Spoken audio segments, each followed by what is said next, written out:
در ناحیه فرخور بخشیده به تجلیل جشن 21 سالگی وحدت ملی در موضوع اهمیت تاریخی و تحکیم وحدت ملی در جمهوری تاجیکستان کنفرانس علمی نظریوی دایر گردید.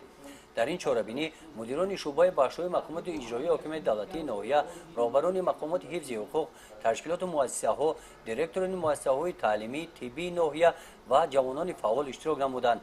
در کنفرانس در موضوع نقش حزب خلقی دموکراتی تاجیکستان در تحکیم وحدت ملی، وحدت اساس پایداری استقلالیت، ما کفیل وحدتیم، معروضه ها شنیده شده. از این برآمدها اشتراکچیان چهاربینی تاثیرات‌های زیاد برداشتند. بعد انجام کنفرانس، کاروان زنان وحدت سرا با دستاویزهای ادانه به عیادت سربازان کمانداتورای سرحدی آمده با شرایط و خدمت سربازان این قسم نظامی از نزدیک شناس شدند. مادران با سربازان واخوری نموده از رفت ادای خدمت حربی آنها با خبر گشتند. زنان وحدت سرا در این روز برای سربازان دسترخوان ادانه گشاده با نان و طعام‌های ملی و مهر و محبت مادرانه به سربازان ضیافت دادند.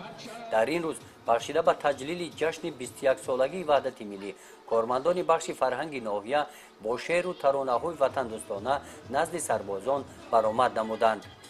گزارش خواجه نظری خدای نظر ظهورов از ناحیه فرخور برای برنامه اطلاعاتی نوید.